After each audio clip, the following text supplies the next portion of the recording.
በስመ አብ ወወልድ ወመንፈስ ቅዱስ አሐዱ አምላክ አሜን። የዮሐንስ ወንጌል ምዕራፍ 3 ከፈሪሳውያን ወገን የአይሁድ አለቃ የሆነ ኒቆዲሞስ የተባለ አንድ ሰው ነበረ። እርሱም በሌሊት ወደ ጌታችን ኢየሱስ መጥቶ እንዲህ አለው፣ መምህር ሆይ ልታስተምረን ከእግዚአብሔር ዘንድ እንደመጣህ እናውቃለን። እግዚአብሔር ከእርሱ ጋር ከሆነ በቀር አንተ የምታደርገውን ይህን ታምር ሊያደርግ የሚችል የለምና። ጌታችን ኢየሱስም መልሶ እውነት እውነት እልሃለሁ ዳግመኛ ያልተወለደ ሰው የእግዚአብሔርን መንግሥት ለማየት አይችልም አለው። ኒቆዲሞስም ሰው ከሸመገለ በኋላ ዳግመኛ መወለድ እንደምን ይችላል? ዳግመኛ ይወለድ ዘንድ ወደ እናቱ ማኅፀን ተመልሶ መግባት ይችላልን? አለው። ጌታችን ኢየሱስም መልሶ እንዲህ አለው፣ እውነት እውነት እልሃለሁ ዳግመኛ ከውኃና ከመንፈስ ቅዱስ ያልተወለደ ሰው ወደ እግዚአብሔር መንግሥት ሊገባ አይችልም። ከሥጋ የተወለደ ሥጋ ነውና ከመንፈስም የተወለደ መንፈስ ነውና፣ ስለዚህ ዳግመኛ ልትወለዱ ይገባችኋል ስላልኩ አትደነቅ። ነፋስ ወደ ወደደው ይነፍሳልና ድምፁንም ትሰማለህ፣ ነገር ግን ከየት እንደመጣ ወዴትም እንደሚሄድ አታውቅም። ከመንፈስ የሚወለድ ሁሉ እንዲሁ ነው። ኒቆዲሞስም መልሶ ይህ ሊሆን እንዴት ይቻላል? አለው። ጌታችን ኢየሱስም መልሶ አንተ የእስራኤል መምህራቸው ነህ፣ ነገር ግን እንዴት ይህን አታውቅም? አለው።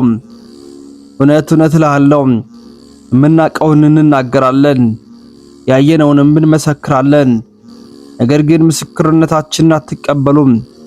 በምድር ያለውን ስነግራችሁ ካላመናችሁ በሰማይ ያለውን ብነግራችሁ እንዴት ታምኑኛላችሁ? ከሰማይ ከወረደው የሰው ልጅ በቀር ወደ ሰማይ የወጣ የለም፣ እርሱም በሰማይ የሚኖረው ነው። ሙሴ በምድረ በዳ እባቡን እንደሰቀለው የሰው ልጅ እንዲሁ ይሰቀል ዘንድ አለው።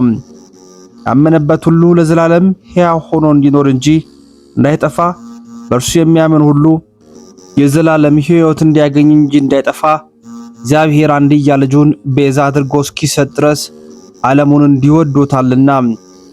ዓለም በእርሱ ይድን ዘንድ ነው እንጂ በዓለም እንዲፈርድ እግዚአብሔር ልጁን ወደዚህ ዓለም አላከውምና።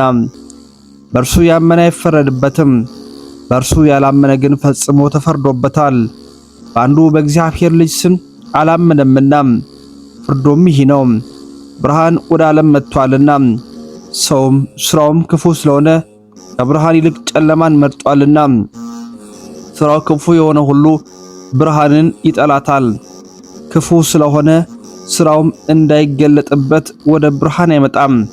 እውነትን የሚሠራ ግን ሥራውን ይገለጥ ዘንድ ወደ ብርሃን ይመጣል፣ ለእግዚአብሔር ብሎ ይሠራልና። ጌታችን ከዚህ በኋላ ጌታችን ከደቀ መዛሙርቱ ጋር ወደ ይሁዳ ምድር ሄደ። በዚያ እያጠመቀ አብሯቸው ተቀመጠ። ዮሐንስም በዮርዳኖስ ማዶ በሳሌም አቅራቢያ በሄኖን ያጠምቅ ነበረ።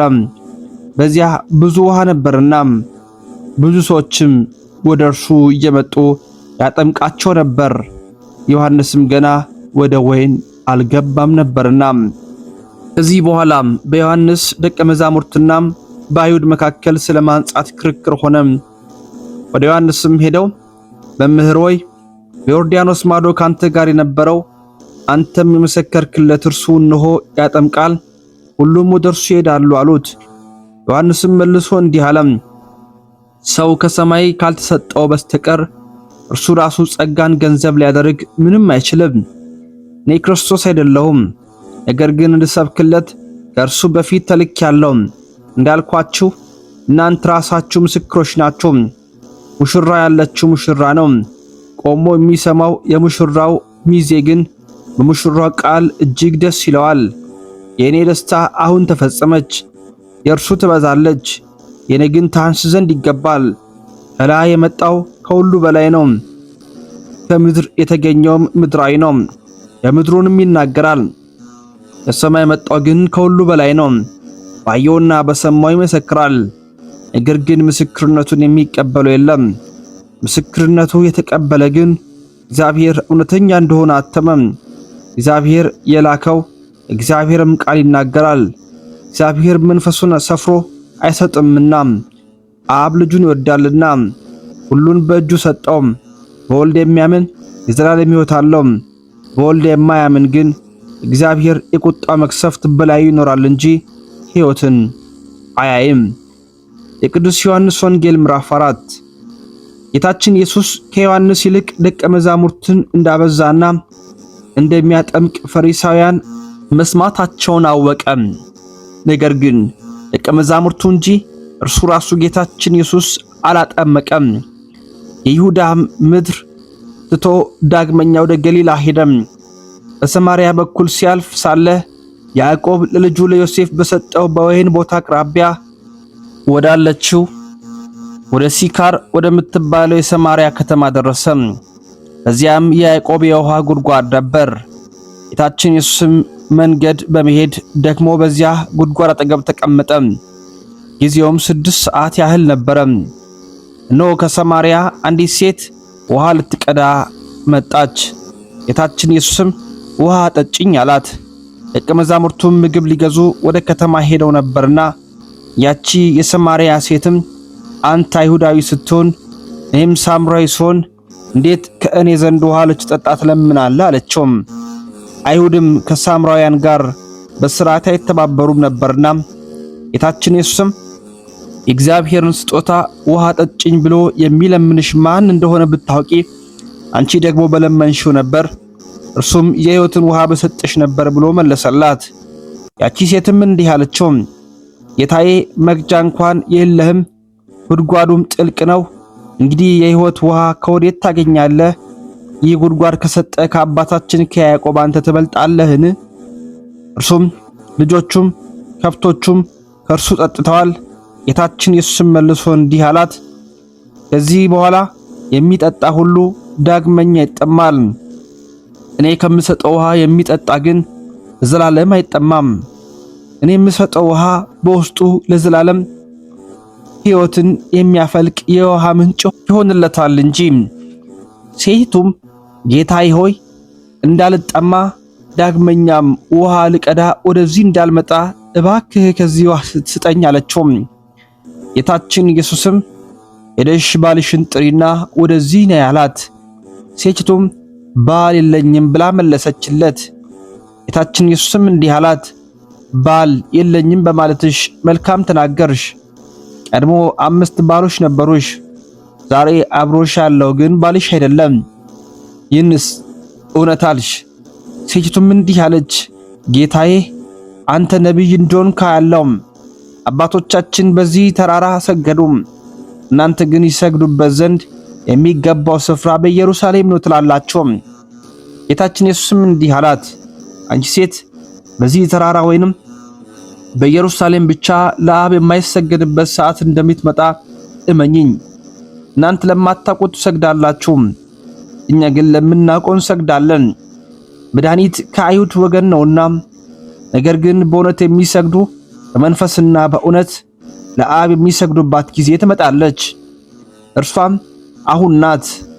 አብ እንዲህ የሚሰግዱለትን ይሻልና፣ እግዚአብሔር መንፈስ ነውና የሚሰግድለትንም በመንፈስ በእውነት ይሰግዱለት ዘንድ ይገባል።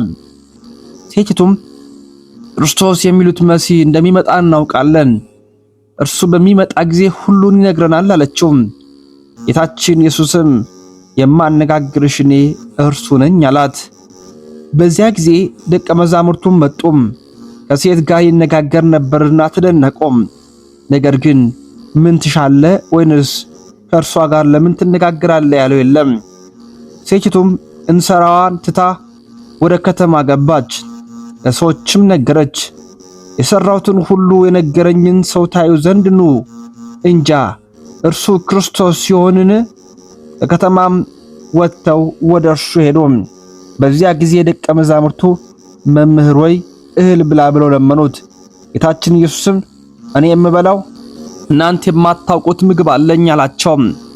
ደቀ መዛሙርቱም እርስ በርሳቸው አንዳች የሚበላው ምግብ ያመጣለት ሰው ይኖር ይሆን ተባባሉ።